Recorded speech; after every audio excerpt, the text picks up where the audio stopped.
Welcome in, everybody, to Betting Pros. It's time to place your bets. It is me, Joe Pisapia, and it's time to look ahead to the props for Week 9 in the NFL. The Welsh is on vacation.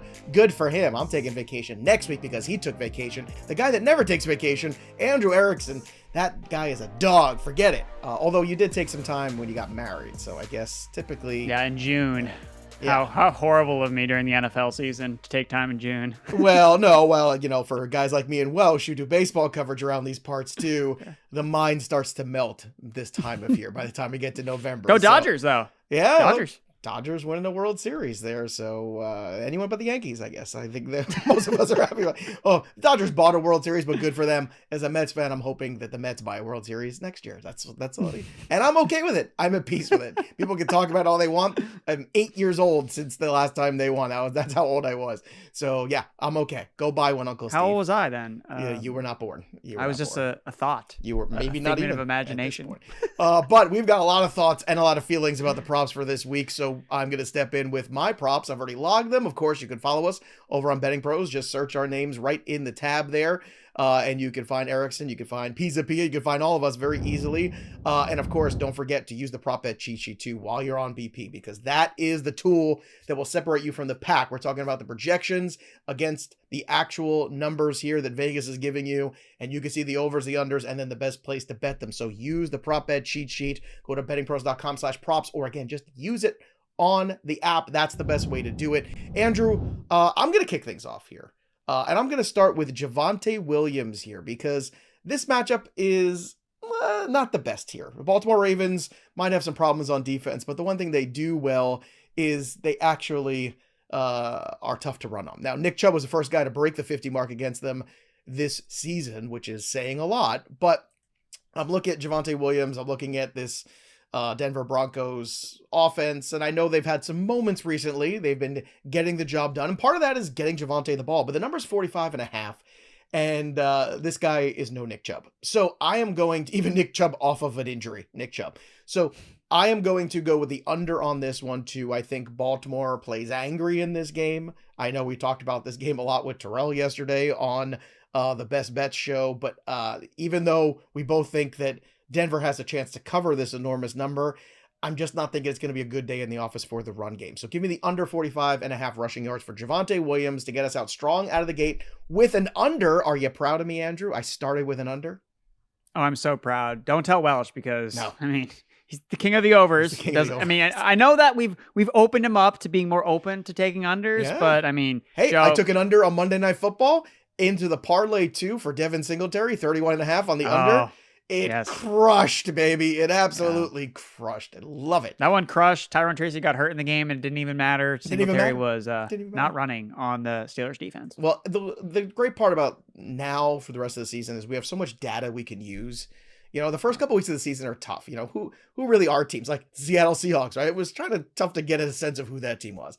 We know who's good against the run, who gives up too many passing yards, who's not covering. We know the identity of the teams. This is the point in time. I feel like once you hit week 9, week 10, we're like, all right, second half of the year, we know the identities of these teams. We're ready to crush. So that being said, when you're looking at the props this week, you've got somebody already set up. And unfortunately, I guess it's an under for you. Staying on brand. Is an under on Rhamondre Stevenson for the New England Patriots running back.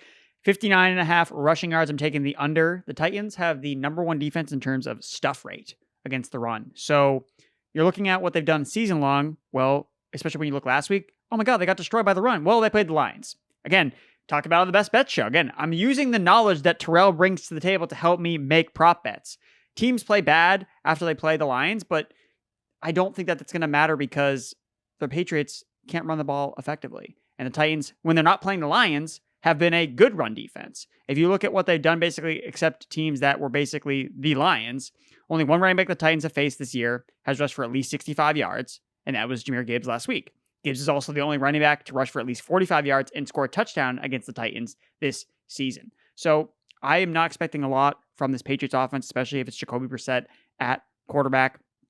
And Stevenson's last 15 games as an underdog, and this is something that you can find in the prop bet cheat sheet using the betting systems, telling you what players do in certain matchups when they're an underdog, when they're a home favorite. That matters, especially because a lot of these players are game script dependent, especially when it comes to running backs and rushing props. You can't run the ball when you're losing by points as an underdog on the road. And that's how I see this game kind of playing out here. So he is 11-4 towards the under on his rushing prop. That's 73% towards the under, 59.5 rushing yards. He didn't even hit this number last week against the New York Jets. And that was a soft matchup for him. So even though he scored the touchdowns, the rushing yards wasn't there. So I like the under on Rhamondre Stevenson, 59.5 rushing yards. He's just been too inconsistent this year to rely on in a matchup that's typically been bad for running backs. Yeah, I still like the under in that game completely. I don't know. One thing that tends to go over typically is anybody running the football against the Carolina Panthers. They are the worst.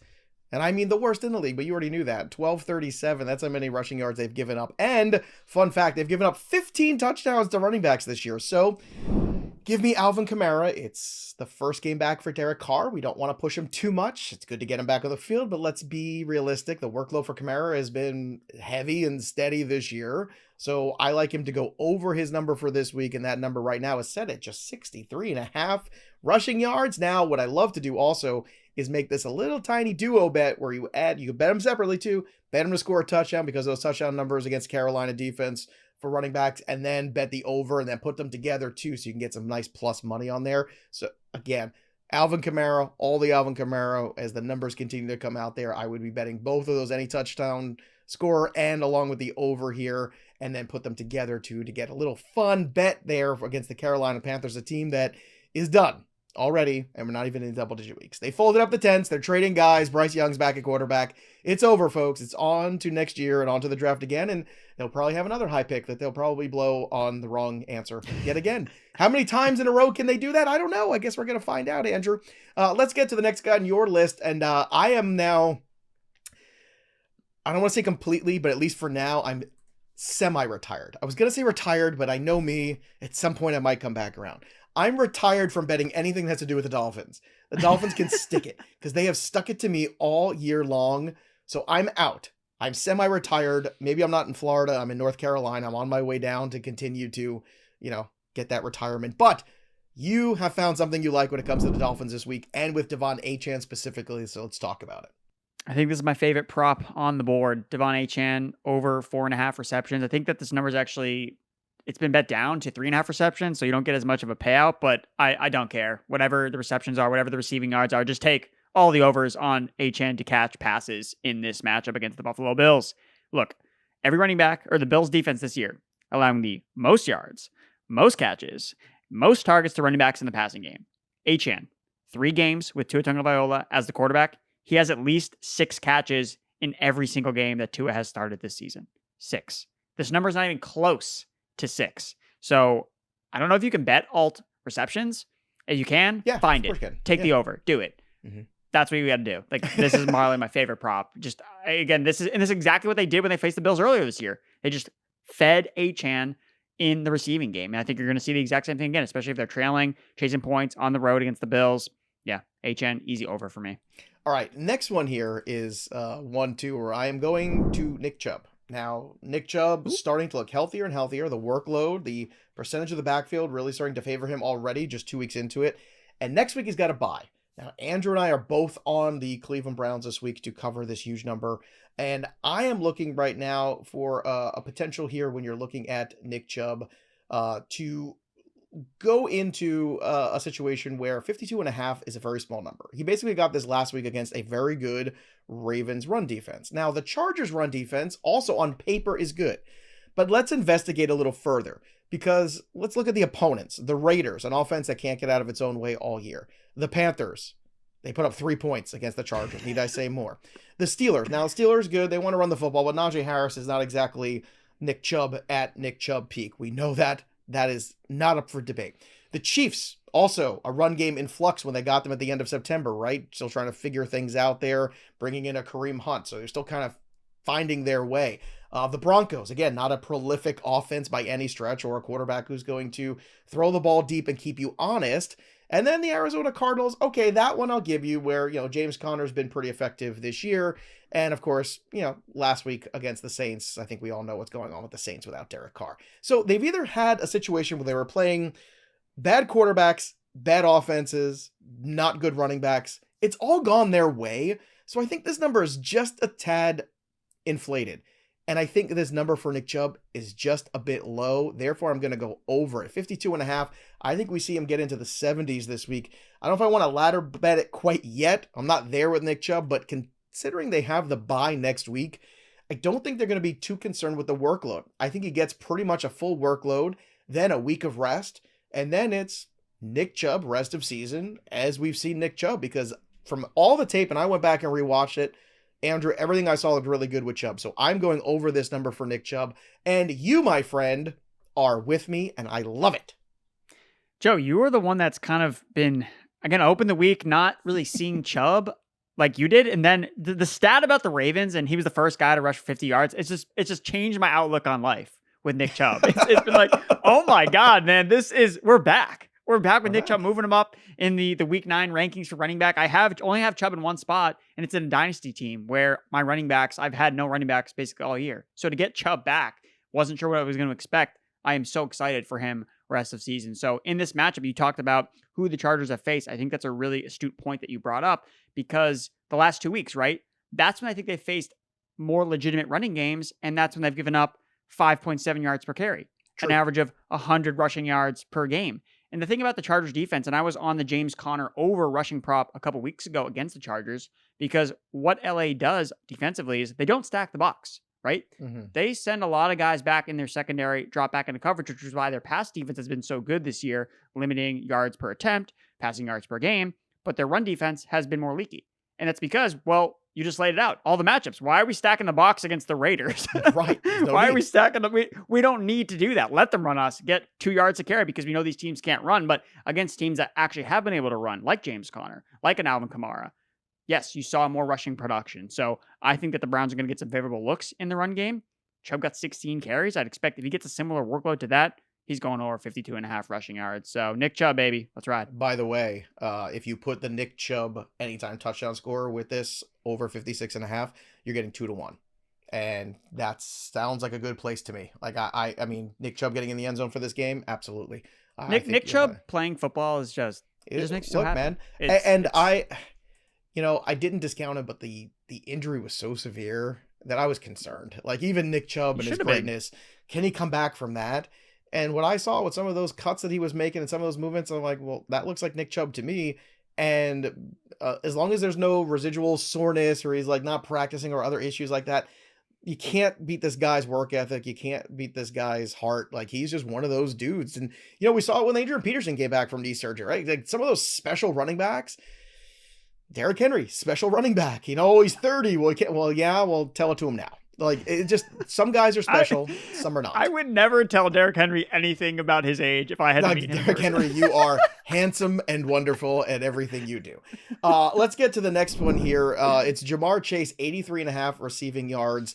And I want to talk about this one for a second here, because T. Higgins' health, whether he's on the field or not, is a little questionable with that quad injury. Now, it's funny because he had been going very well before this injury, and then all of a sudden the injury popped up and he was out of the game last week. This week they get a matchup against the Las Vegas Raiders, and again, I'm not looking for receptions, I'm looking for yards. I think a couple big catches from Chase can really put this over the top.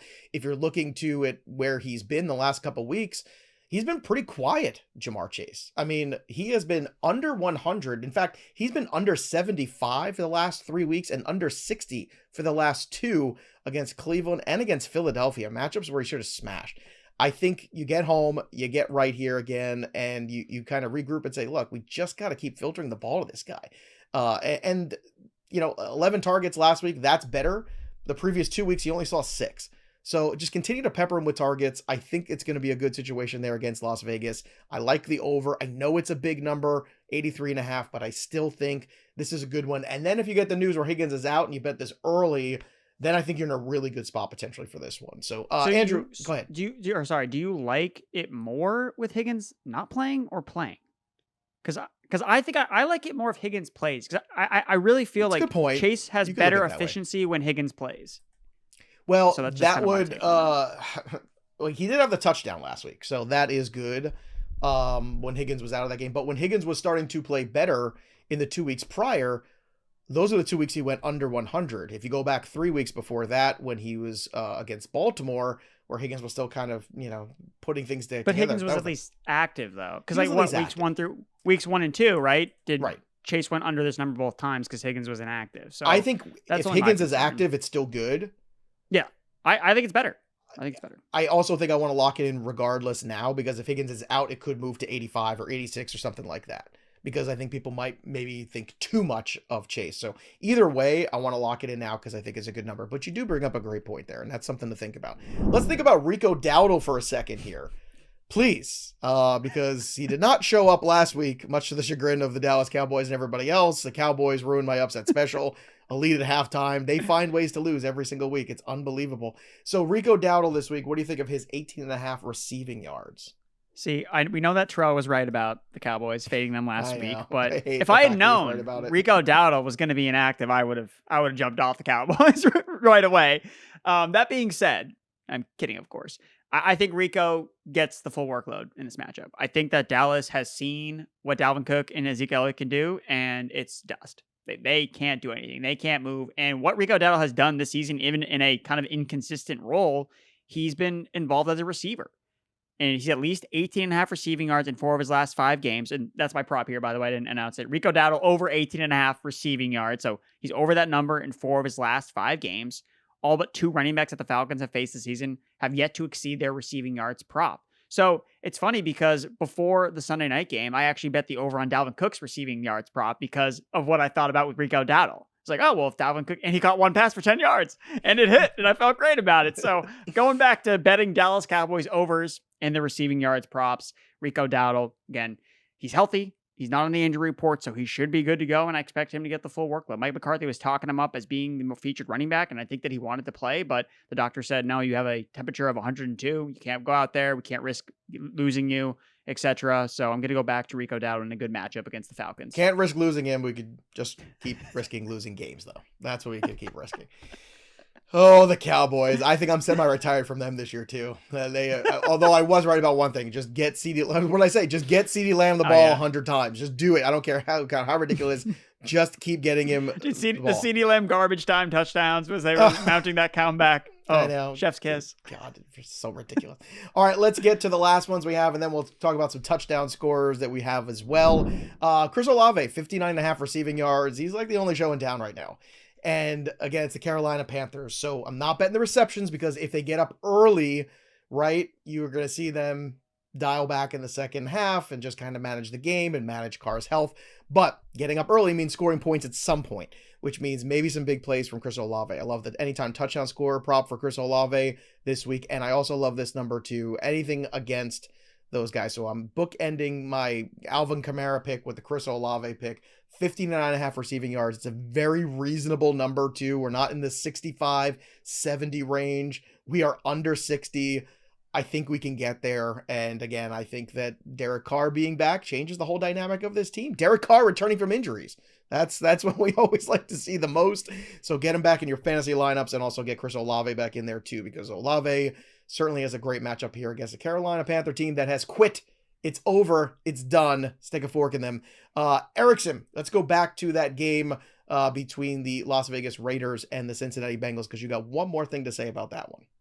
Yes, I'm looking at Jakobi Meyers over 4.5 receptions. So he has at least 4.5 catches in 4 straight games this season, and they're all games after the team moved on from Devontae Adams. So Meyers is kind of operating in a pseudo alpha role. Again, Brock Bowers is still the number 1 receiver on that team, but I think that's good in this specific matchup. Last week, I was on the over for Devontae Smith because the Bengals defense is the worst defense against number 2 wide receivers. So if Jakobi Meyers is operating as that number 2 pass catcher in this offense with Brock Bowers being the number 1, I think they just continue to get peppered with targets like he's done. Just one of the most underrated wide receivers, I think, in the NFL. And to this day, I'm just so disappointed by my Patriots for letting him walk for Juju Smith-Schuster of all people. And I wish I hadn't thought, oh, well, this is more of a neutral move. I don't hate this move when it initially happened. And I mean, in hindsight, oh my God, it's such a horrible take by the Patriots to let a guy that they drafted, I think it was an undrafted free agent or a 7th round pick, and develop him. He was a Patriots guy. I gotta look now. Now I'm curious. It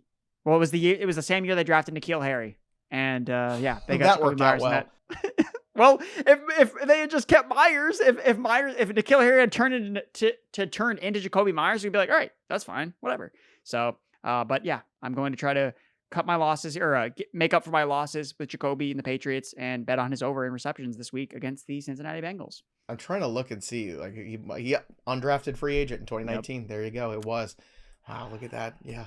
The track record of the N'Keal Harrys and Tyquan Thorntons and et cetera. You can't trust any Patriots receiver they draft inside the top 2 rounds, but the guys they take from round 6 on are, oh baby, we got Douglas pops a little bit. Edelman was a 7th round draft pick. Where'd they get Booty? Jakobi Meyers. Where'd Kayshon Booty go? He was a little earlier than 6th round draft was he pick. 6?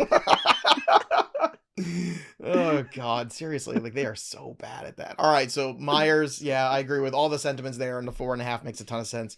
I've got more on that game in just a second too, but before we get to that, talking about touchdowns, touchdown score report at bettingpros.com/touchdown is available. So if you're looking for an edge this week to bet some touchdowns, use our touchdown score report because it compares anytime touchdown stats to prop bet odds and projections to help identify the best anytime touchdown bets that you can find anywhere across the planet. So head to bettingpros.com/touchdown today for the latest touchdown prop analysis. All right, going back to that Raiders game, give me Brock Bowers to score a touchdown plus 220. Yeah. Let's go. Getting 2-1 money on him.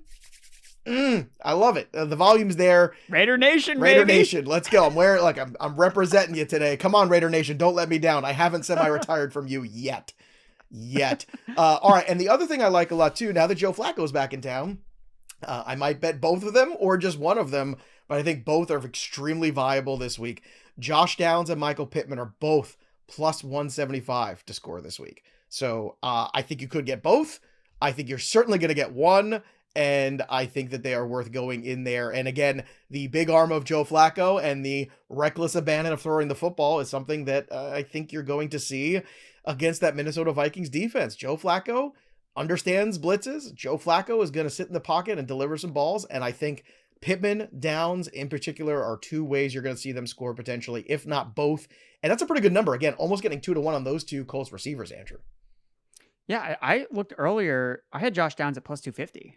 That's what I was seeing. Well, so it's maybe trimmed down on FD at least. So I don't know where the other spots are. So if it's 250, slam it. Yes. Bet Josh. This is Josh Downs week, and if he fails, then the fantasy managers are going to be very sad because we're ranking Josh Downs a top 20 receiver in ECR. We are buying the Joe Flacco is going to rejuvenate this entire Colts passing game, and Josh Downs we're all going to be watching because it's Sunday Night Football. And yeah, so Josh Downs is going to find the end zone. He should have scored twice last week, and he looked great on that second catch. He rolled down at the 1 yard line. And then, so I'm going off the board a little bit here with my second touchdown. Adam Troutman. Again, we like the Broncos here. Again, for those who aren't familiar, Adam Troutman is a tight end for the Denver Broncos. I was looking at this one. So I actually love this. I was looking at this and I was like, am I getting too, it was like, no. And then I saw that you picked it and now I want to bet it. Yes, because the Ravens are one of the worst teams against tight ends this season. The most receiving yards allowed to tight ends, and they've only allowed 1 touchdown to tight ends, and it was last week to David Njoku. So, again, looking for potential regression. Adam Troutman scored last week. 2 red zone targets. Look, if we know that Bo Nix they're not going to be able to run the ball into the end zone, so if Bo Nix is throwing it, then I think Adam Troutman could score for the second week in a row. So, Adam Troutman at plus 750 to score an anytime touchdown. Sign me up, Joe. Yeah, Dulcich in the doghouse, and I saw that same thing. I was looking against, guys who were bad against, the teams that are bad against tight ends, and I was like, oh man, this is all shaping up to be a very Adam Troutman kind of thing. I can't do it, but maybe I can now. We're doing it. We found our Donald Parham. We found him. This year's Donald Parham. There you go. What's it for first time touchdown? That's the real question. It's got to be like plus 4,000, I would say. It's got to be somewhere in that range. Let's go. So there you have it, everybody. Those are the touchdown calls and the prop bets for the week. What are you in on? I want to hear from you. Drop your comments below in the YouTube channel. Don't forget to subscribe to our Betting Pros YouTube channel too, and ring the bell. Take those ding for notifications while you're at it. And also subscribe to the podcast wherever you get your pods and download the BP app. Use the prop bet cheat sheet. Use the betting tools that we have at BP. They are the best by far. And if you haven't checked it out, now is the time. We're going to be red hot from now on all the way through the Super Bowl. So we want you on this betting journey with us here for NFL. That'll do it for us. But the story of the game goes on. For Andrew Erickson, I'm Joey P. We'll see you next time, kids. Adam Troutman to the moon.